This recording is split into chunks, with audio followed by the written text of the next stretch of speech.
is ticking for Christians in America and the Western world, and time is running out. We try to go about our daily lives, but the truth is, we know something is wrong. Terribly wrong. We see it on TV news and in the newspapers where Christian values are under siege. We see it online in the hysterical rantings and bullies on social media. We see it in schools and universities where free speech is under attack. And we see it among our friends as people are offended at the slightest thing. We've become more and more divided. In fact, the world has gone so crazy that it's almost impossible to articulate the problem anymore.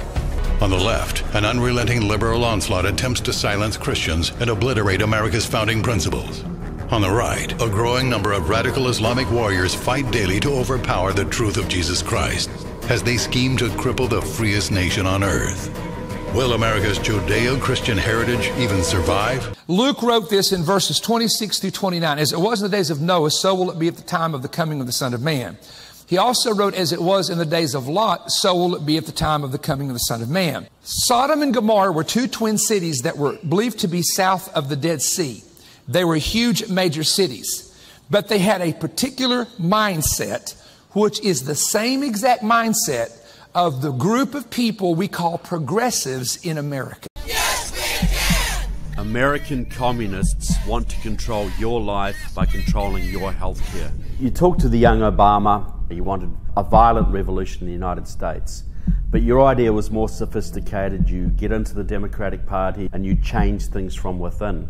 If you were a stealth Marxist president, how would you do things? See, the problem with being a socialist in America is you're dealing with a constitution and institutions that are designed to stop socialism. So it makes sense to go for piecemeal reforms. I think if you look into the guts of Obamacare, it's actually a stealth law that slowly pushes out the insurance companies out of the market, so that way naturally people would become part of a single payer program. Define single payer. What is single payer? The federal government would basically control all health care, and it would also determine what kind of treatment that you would receive. I happen to be a proponent of a single payer universal health care plan. Obama was not so honest on the presidential campaign trail. I never said that we should try to go ahead and get single payer. And with a complete lack of transparency. Lack of transparency is a huge political advantage. We have to pass the bill so that you can find out what is in it. You know, call it the stupidity of the American voter or whatever. But basically, that was really, really critical to getting the thing to pass.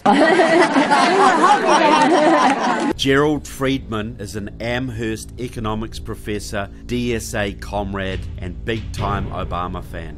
I showed up the other day wearing my Obama shirt. Yeah, I love the man. And half my friends have jobs in the administration. Professor Friedman loves Obamacare. The thing I like most about it is it makes promises it can't realize. It makes promises it can't realize. So in a couple of years, we're going to have an opportunity to really do something. Nothing's going to happen for a couple of years. They're going to give the exchanges a chance. They're going to try this thing, and then it's going to fail because it can't succeed. Because it can't succeed. Because it can't succeed. The White House doesn't even say it will succeed.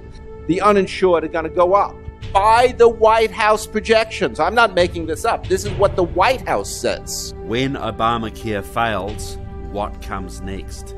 We have to be ready because the other side is going to have a plan. And they are ready.